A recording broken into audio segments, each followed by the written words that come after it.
Who's gonna help you through the night? Who loves you, pretty mama? Who's always there to make it right? Good love. Now come on, give me good love. Good love. All I need is love. Good love. Give me good love, baby. Good love. Peace train sounding louder, right on the peace train. Ooh-ah, ooh-ah, come on the peace train. Come on now. Don't give us none of your aggravation. We're hiding with your discipline. Saturday night's alright for fighting. Get a little action in. Joy to the world. All the boys and girls. Joy to the bitches in the deep blue sea. Joy to you and me.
Hi, Jeff Gans here. I'm the bass player and the vocalist. Steve Murphy, drums and vocals. Russ Velasquez, keys, percussion, and vocals. Lee Shapiro, keyboards, some vocals, musical direction. Jimmy Ryan, guitar, vocals, arranging, engineer. Hey, I'm Lee Shapiro, and we are the Hitmen. You've met individually Steve, Jeff, Russ, and Jimmy, and the band is basically a group of guys who all had hit records and hit recording careers throughout the 70s, 80s, a little bit of 90s, and we came together to basically do the songs that we recorded or were the artists or toured with the artists, and that's what our show is made of, kind of a look back into our childhood, and we bring everybody back with us through the songs, the stories, and the video that happens during the show. Hi, I'm Jimmy Ryan. I started off as a founding member of a band called The Critters. We had a few hits with Younger Girl, Mr. Dyingly Sad, Don't Let the Rain Fall Down on Me. Shortly after that, I met Carly Simon. She was just a friend, and she obviously got herself a record deal, and she brought me with her. So I was her guitar player and musical director for almost 21 years. During that period of time, a lot of times because of her and through her, I met and worked with people like Cat Stevens, Elton John, Rod Stewart, Paul McCartney, Jim Croce, James Taylor, and that's a long enough list for the time being. So with this band, I'm the guitarist and occasional lead singer and always backup singer. I mix the albums. We're all actually recording engineers, but apparently on this last album, I got the honor to be the mixer on it. That's kind of my story, unless you want to go into a lot of detail. So I'm Lee Shapiro, and I got my start in the recording and performance industry with Mr. Frankie Valli. I replaced Bob Gaudio in 1973. With the success of Jersey Boys, everyone knows who Bob Gaudio is, I'm sure, the guy who wrote the songs for the band and also played keyboards. Through Frankie, I met Tommy James, who I worked with from Tommy James and the Shondells for a couple of years, also teamed up with Barry Manilow, co-producing the music to his show, Copacabana the Musical. And that whole experience has brought me up to collaborating with these great guys, being the Hitmen. I'm Russ Velasquez, and I've been a professional musician since about 18. So I'm going to fast forward. In 1982, I did a Broadway show where I was a featured singer. and then proceeded to do some solo stuff, group stuff, original material. Fast forward, started doing a lot of session work. Some people call them jingles. I worked on commercials, records, and worked with many artists such as Michael Bolton and Luther Vandross and Patty Austin, Vicky Sue Robinson. Also, as a composer, I've composed theme songs for cartoons, for Pokemon, Yu-Gi-Oh!, Ninja Turtles, Sonic X, and then also a composer and arranger producer for Sesame Street, where I was nominated 3 times for an Emmy for that. And then fast forward, working with these guys, doing what Lee said we do. And we do that. And we do it. Hi, I'm Steve Murphy, and I basically got my start in the same way that Russ did with the jingle business. We worked on a lot of jingles together back in the early to mid-'90s. Then around 2000, I got my first major tour, which was with Trans-Siberian Orchestra, where I did two years with them. Then I moved on to a tour called Walk Down Abbey Road, which featured Alan Parsons, Todd Rundgren, Mark Farner, Christopher Cross, and Jack Bruce on bass. And after that tour, I joined the Alan Parsons Live project and subsequently toured about 40 countries or more around the world for the next 8 or so years, which brought me to another tour at that point called Happy Together, where I worked with the Turtles, Chuck Negron from Three Dog Night, the Association, the Cowsills, Gary Puckett, and a list of others. And then it brought me right where we are right now with the Hitmen. There you go. Hi, Jeff Gans here. I've been in the business since I'm about 19, and I actually got in a little bit different than these guys. I started out playing a lot of private parties. And then when I became a bass player, I started out there as a guitar player. I got interested in a lot of different kinds of music, and I'm proud to say that my resume reflects that. I've made Grammy-nominated albums with Johnny Winter. I toured with him for 6 years. I recorded with John Lee Hooker. I played with Roy Buchanan. I played with Rita Moreno, toured with her for a long time. Toured with the Village People, toured with jazz people like Jerry Mulligan. So I like a lot of different stuff, and the cool thing about the Hitmen is that I get to stretch my legs and play all kinds of stuff with this highly talented group of guys. The latest album was recorded live at a casino out in Oregon, and Three Rivers Casino in Oregon. We did 2 nights there, so we recorded both nights, and as well as having a cross-section of the songs from our live performance, we also are very proud to feature our first original venture of an original tune written by Mr. Jimmy Ryan with a music video produced by Jimmy Ryan, who will now tell you about You Can't Fight Love, our newest tune. It's kind of difficult. It's always better to hear a song than to talk about it, so I'm not sure what there is to say about it. It's a love song.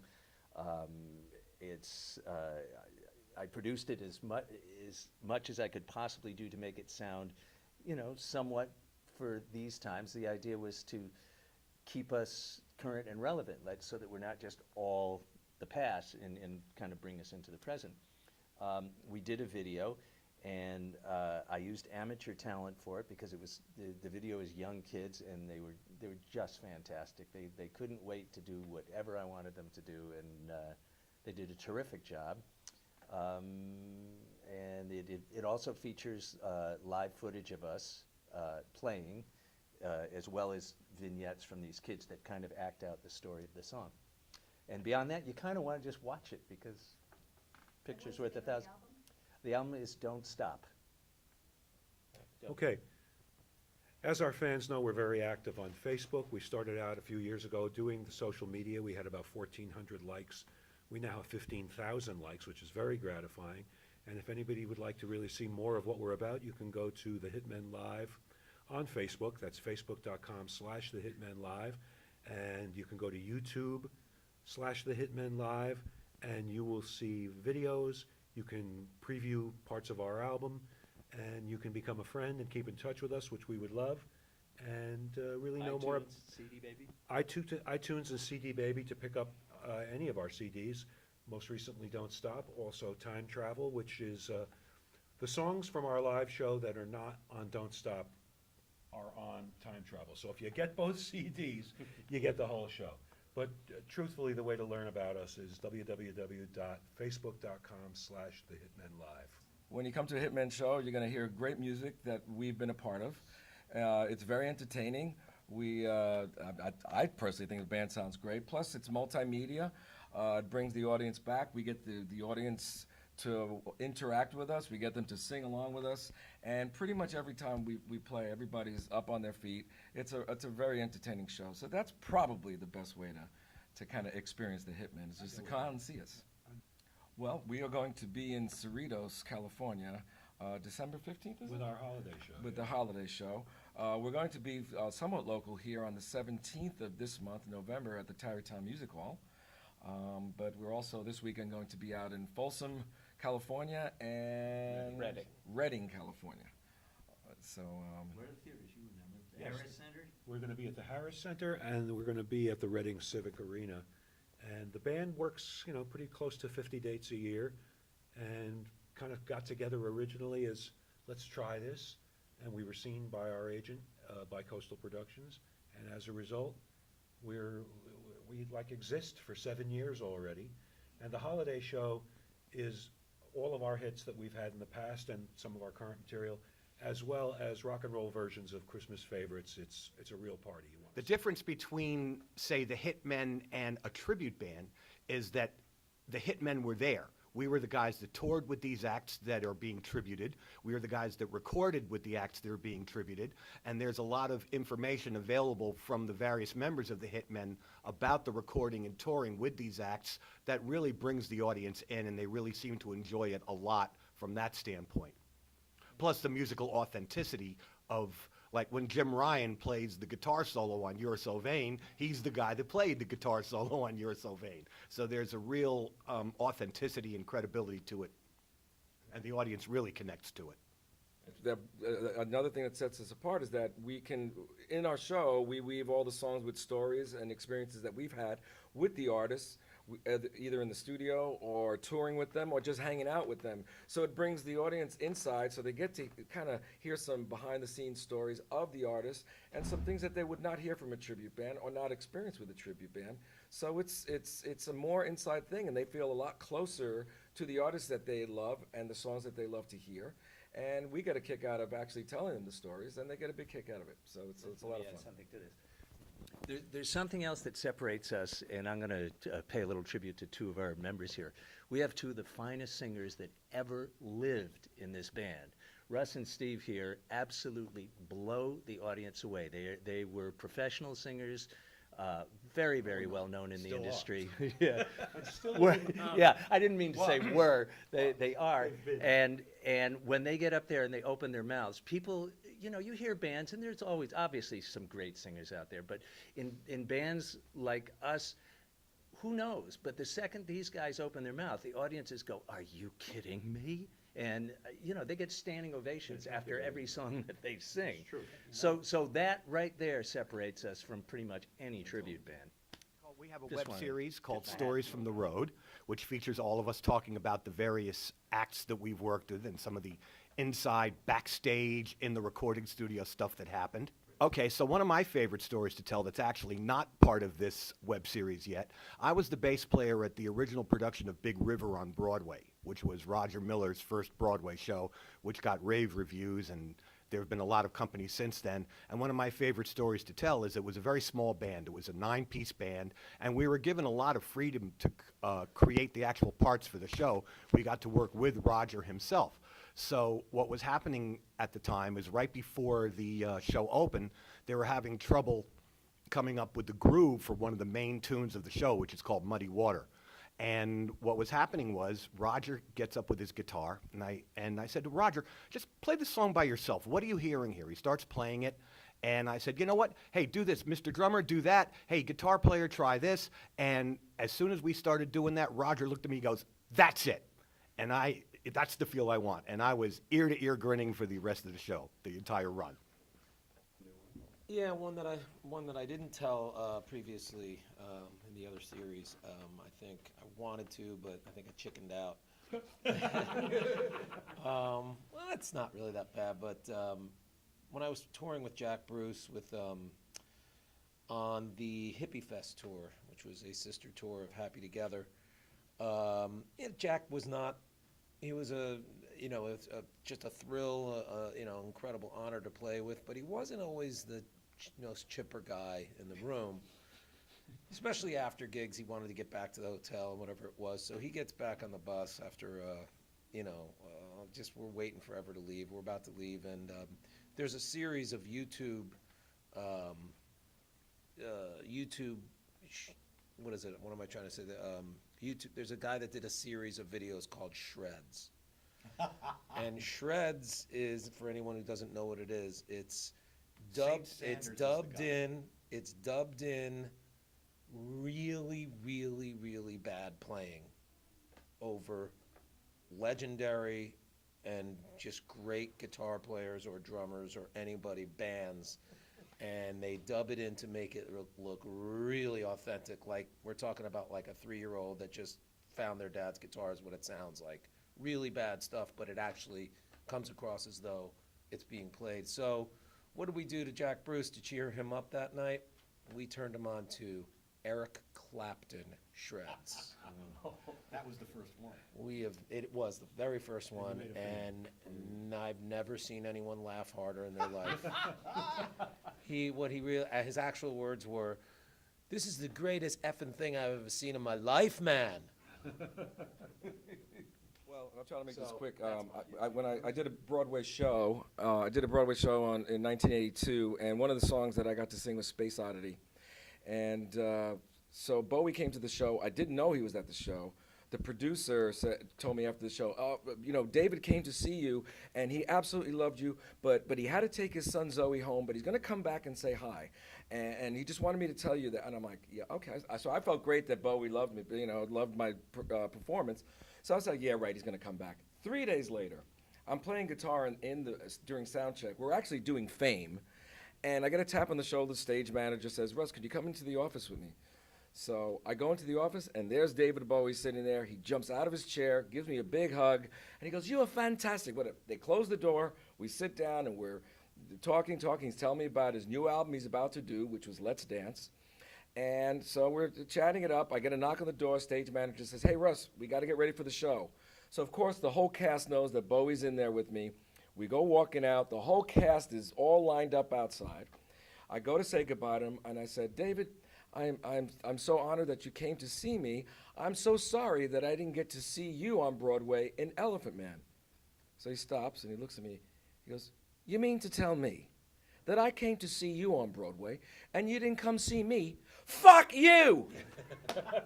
So, of course, the whole cast cracked up. He gives me a big hug, and it was just like, I wish we had video phones. I wish somebody had filmed it, but that was my special moment with David. Excellent. Well, I got a bunch of Frankie Valli stories that are pretty amazing, but the one I really want to tell, it's a quickie. Going to the Midnight Special TV show in L.A., which was on NBC, and we walk in. Frankie was doing a solo appearance. I was there as his musical director. And who do we walk straight into? Sammy Davis Jr. Oh, man. You know that. Oh, thanks. So he's a legendary man, and he makes a huge fuss over Frankie Valli. Now, I'm about 22 years old. He's hugging Frankie. "You're the best, Frankie." And Frankie was so caught up in it, he didn't introduce me. So Frankie walks to the side, and there I am standing there with Sammy, and he looks at me, and I look at him, and he didn't know what to do, and neither did I. So he gives me a big hug. I'd never met him before. "Hey, man, how are you?" It was too perfect. He had no idea who I was, but he knew I'd get a hug. That's great. I got my own. I'm gonna tell a story that same one I did on the thing because I'm senile and I can't remember anything else. Nice. But I was working with Carly Simon. We were in the studio doing backup vocals to a song. And it was Carly, me, Bonnie Bramlett of Delaney and Bonnie, Doris Troy. And it was going okay, but not that great. And we kept getting feedback from Richard Perry, our producer, try another. Then all of a sudden he wasn't talking to us. And we said, "Oh, well, maybe we got it." And then we looked and he said, he was talking to somebody else. Paul McCartney had just walked into the studio. And we're all going, what? Paul hits the top page and says, I understand you're having a little bit of trouble out there. Would you like a little hand out? Can I help you out? Yeah, you can help us. That'd be great. So Paul comes out. He gives us parts to sing. One take, boom, it's done. We probably did two because one of us was flat or sharp. And I thought that was the high point of my life, to be able to stand there and be singing with Paul McCartney. It was great, except that it even got better than that. Shortly afterwards, Doris and Bonnie left. Richard, Carl, and I stuck around because they were doing a little bit of mixing. Paul said to us he had been called to do a movie theme. He'd never tried to write a movie theme before. Would we like to hear it? Now, no one's heard this except possibly Linda McCartney. He sits down at the piano and plays us, first time anyone's ever heard it, Live and Let Die. Wow. So that's my story, sitting there around the piano while Paul McCartney plays Live and Let Die. And then he invited us to come to the session the next day with the full London Symphony Orchestra and the band and the whole thing with George Martin. And that was a couple of days that I'll remember pretty much for the rest of my life. Huge Beatle fan, as you can imagine.